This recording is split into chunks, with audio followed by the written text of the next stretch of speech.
I hope that as we assemble together this morning, we assemble as God's children who realize how truly blessed we are to be His people, recognizing we have been bestowed with grace that we do not deserve. We understand that being a part of God's family is an honor that we do not deserve, and we truly are a blessed people to be assembled together as His people, as those who belong to Him. Before we get into the lesson this morning, I wanted to briefly explain the plan for the food pantry. We've been talking about it the last several weeks and things that were getting started up, and it's been a process. It's been good. It's been an encouragement to many folks who are involved with it, but we are going to do it in a way that we've done it, or perhaps has been done differently in the past here at the Yucaipa Church. We are going to start here in the next couple of weeks, and the date actually eludes me off the top of my head. It's the 24th, which is a Wednesday. So the plan is that we are going to open it twice a month on the second and fourth Wednesday of every month. So what we want to do is we want to put together teams of people who are going to be those who are handling the food, who are going to be delivering or giving out the food as people approach the building. But we are going to open up the food pantry, and we're going to have those teams of 3 to 5 people take care of the needs of that day. Like I said, they're going to show up on Wednesday and perhaps set up a couple of tables, put together some bags, pre-make some bags so that we can be ready and prepared. They're going to, once again, be those who are dispensing of the food. So the plan is to put together perhaps 4, maybe 5 teams of 3 to 5 individuals on each team. And what we're going to do is, like I said, we're going to have you take care of, for example, if we have 4 teams, it would just be once every 2 months that team would be responsible for the dispersing the food on Wednesday on the scheduled date. So we are going to do it that way for a variety of reasons. One, it'll hopefully not be too much of a commitment for anybody who wants to be involved, but it'll also be something in which we can plan for. If we put it in a couple of days throughout the month, we can plan strategically for it, and we can all firsthand see the need. We recognize that this is a difficult time for many people as we watch those in our community perhaps struggle economically and for a variety of other reasons. So I encourage you all to be involved. If you have questions about it, ask Melissa Bridges or Lois Wilson, or call the office. And if you would like to be a part of a team and learn more about that and find out more about the details of that, please let us know so that we can get that scheduled and we can get that working. It is a good work for the church to do, and we're excited about the future and what is in store for that program. It's something that is a lot of work, as those people who are now currently involved with it are figuring out more and more so. Not a lot of, like I said, it's not a work that is up front and seemingly gets a lot of attention at different times. It can be a tedious work, but it's an extremely rewarding one that opens the door for the gospel in the community, and that's what we're going to look forward towards doing and accomplishing. I'd like for all of us to take a second this morning to consider the various mothers who are in the room. I'd like for you to consider perhaps your biological mother, if in fact she is here with you this morning. Many of us do not have the honor and privilege of having our mothers here this morning for one reason or another. Perhaps our mothers are no longer with us. Perhaps our mothers are elsewhere, or whatever the reason is. Let's consider the mothers who are in this room this morning. I don't want us, as we consider these things, to just confine our minds to those who are biological mothers. One of the things that we've talked about, as it is a part of God's family, is that we need to start viewing family in general in a way that God views it, meaning it doesn't just always have to do with biology, although that is an important part of God's plan. God's family has mothers that are outside of just a bloodline, for example. And the reason I emphasize that is once again, we recognize that if you perhaps do not have a biological mother or don't have a mother figure out in the world, God's family can provide that for us, and that is a huge blessing, a huge part of why it is that we are extremely blessed here in the church. And we recognize those things, but as you reflect on the mother figure, perhaps in your life, someone who is a motherly example, a motherly type of role model, perhaps even a mentor, if you will, I like for you to consider their virtues. I like for you to consider and reflect upon the things that they demonstrated in front of you that causes them to stand out in your mind, because upon reflecting on those things, we become internally grateful. We sometimes forget the good things, the blessings in our life, just simply because we don't reflect on them. We don't think about them. I'd like for you to do that on behalf of those who are motherly influences in your life. Think about what makes them different. Think about the qualities that you have learned from them that has made you now a better person, a stronger person perhaps that you wouldn't have been without their help, without their example. A virtuous mother is something that we all understand is an important part of God's plan. It's something that we sometimes, like I said, put by the wayside or allow ourselves to forget about. But we understand that no one in this room who reflects on those things, no matter whether it's personal or regardless of the circumstances, can rightfully say that a virtuous mother does not make a difference. Now, we need to recognize this because it reveals the true value of motherhood. One of the things that you see is a big part of our cultural influences. Is that there are attempts to try to devalue this as a part of the family dynamic, or even in a community type of aspect, that motherhood is something that is now considered to be secondary, or is something that is once again just either taking away its value or replacing its value with something else. It's something that's very undervalued, you could say. Our culture wants to remove this mindset that we have towards mothers, that God places on mothers for a variety of reasons, but we understand at the church, and we understand as God's people, that motherhood is important. And as you reflect on all the motherly people in your life, you think about the importance of the role that they had, and had they not been there, had they not gone through the sacrifices, gone through the pain perhaps of being a part of your life, things would be very different. Society wants to teach women, society wants to teach mothers that what they do isn't very important.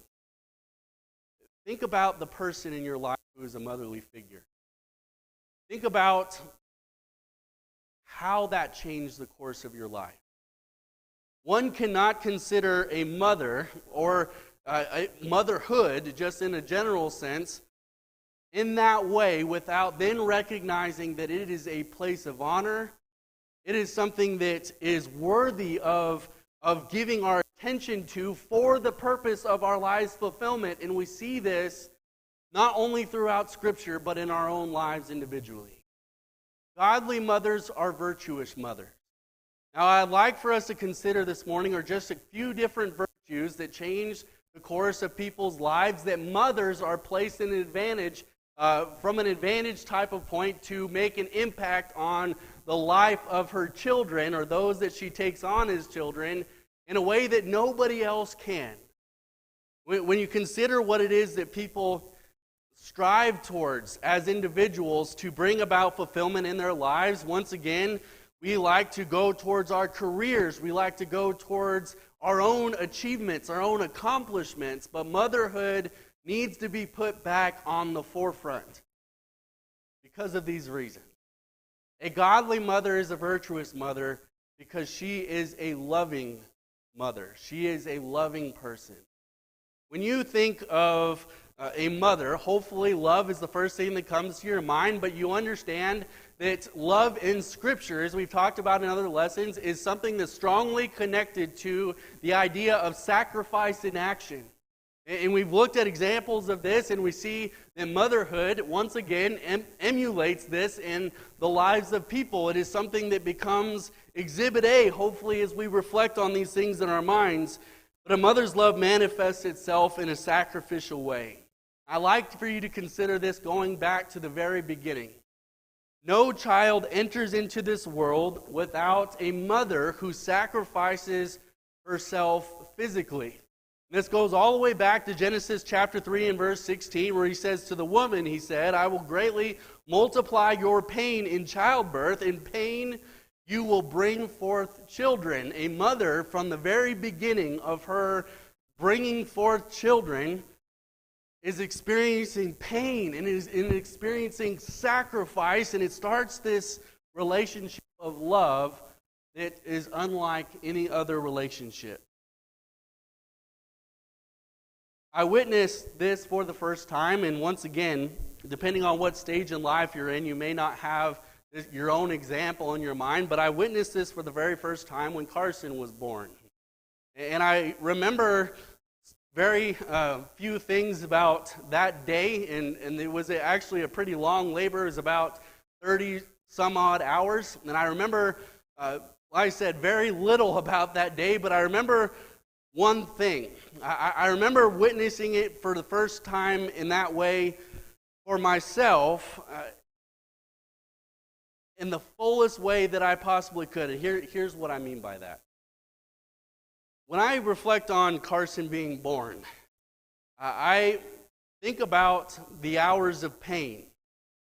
I think about how for Alexis this is going to be something that's going to change her life for forever. And I reflect on how not only from a physical standpoint, but from a mental standpoint, from a physiological standpoint, everything that makes her who she is from that point forward is going to be different.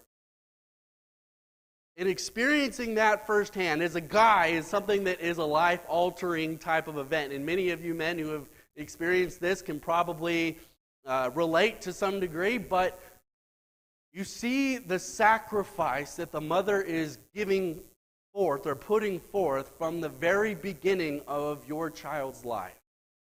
And of course, for my relationship with Alexis, this has changed my affection for her in a way that I couldn't have imagined beforehand, because I saw what she was willing to do for the sake of my son.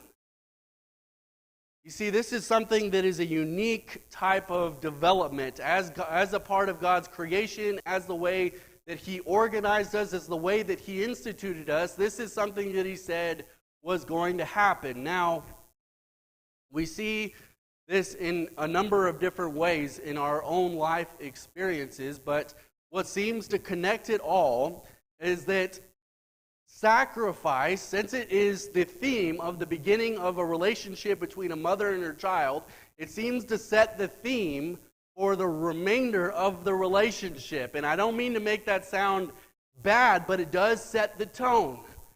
I'd like for you to consider how mothers have to sacrifice both during the good times and the bad times in regards to her relationship with her children.